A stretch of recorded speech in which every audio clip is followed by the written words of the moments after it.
Just how far will people go to please the crowd? As you'll see tonight, much farther than you'd ever think. Here's Dawn Fratangelo. When it's least expected, you're elected, you're the star today. Smile, you're on candid camera. This man finds himself in a strange predicament. So does this man. He's in an elevator facing front, but inexplicably, everyone else is facing the back.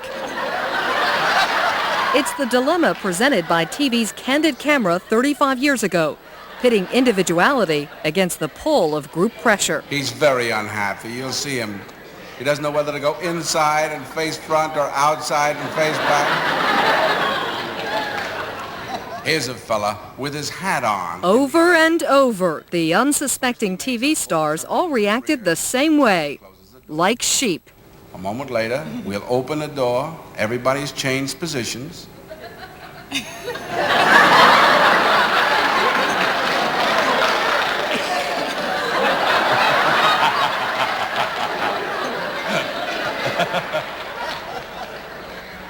Although it was just for laughs, Candid Camera also raised serious questions about conformity for all of us. Would you be strong enough to stand up for yourself if you're a minority of one? How powerful is the pull of negative group pressure? We wanted to know. So Dateline enlisted Professor Brett Canis and his psychology students at the University of California, Santa Cruz to replicate Dr. Solomon Asch's classic 1950s conformity study. They did what Asch did, design a simple exercise matching the line on the left with the one of identical length on the right, and then have the students who were plants give intentionally wrong answers, claiming, for example, line 1 on this card is the right match. 1. 1. 1. 1. 1. The subjects, always in seat 6, are then faced with the experiment's fundamental question: conform by giving answers they know to be absurdly wrong, or defy the group and give answers they know to be correct. Go ahead. And there was one more part of the experiment, designed to draw the subjects in and make the exercise more convincing. 2. Initially, the plants actually give the correct answers. 2. 2. 2. 2. At least the first few times. We have consensus. But as the rounds continue and the plants do give those wrong answers, try playing along. Watch these subjects, who were told they were part of a visual perception experiment, respond to the mounting pressure of the group solidarity. And ask yourself, what would you do? We'll start with Marie. As she hears the clearly wrong answers, 1. 1. she glances at the leader, seemingly for help. Yet, she sticks to her guns and defies the group. 3. And keeps disagreeing. 3. 3.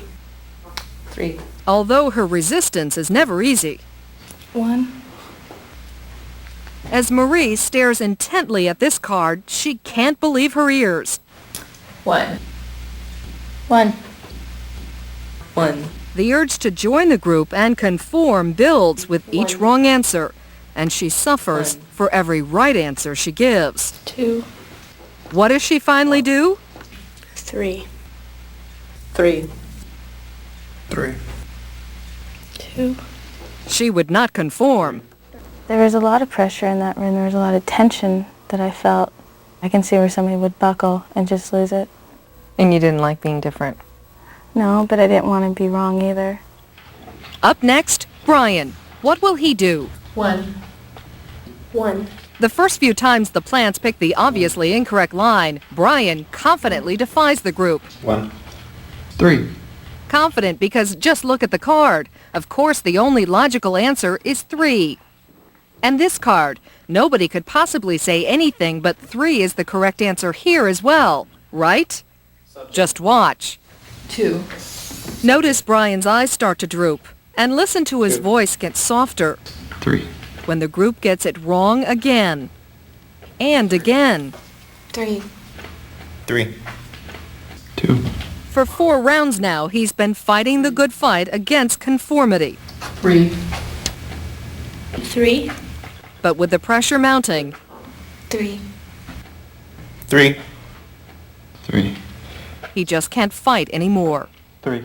And in succeeding rounds with Brian continuing to give answers he knows to be wrong, 2. 2. he only gets sadder and softer. 3. By the final trial, he's a thoroughly beaten man. 1. I gave up. 1. There were times when I didn't even look at the lines and said the answer. I became quiet, decided that I wasn't playing the game right, so I just played along. One of the participants in our demonstration was a bit different. This man, George, older and an artist.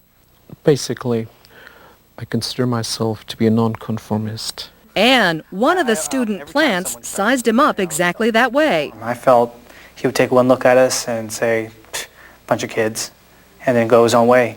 Would he? 2. 2. 2. 3. He holds out for 2 rounds.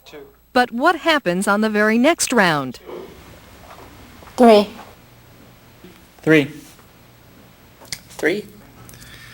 3. 3.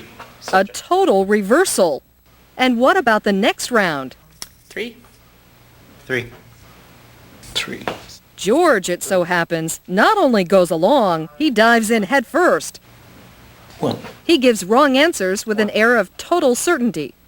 3. I didn't want to be different anymore. The pressure got to me, and I caved in. 3. 3.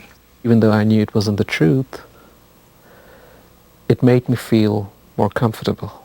In the conformity test you just saw, nearly 60% of the subjects, 9 of 16, succumbed to the group pressure. And today, in everyday life, all of us are influenced by group pressure. Whether it's in fashion trends, doing the wave at sporting events,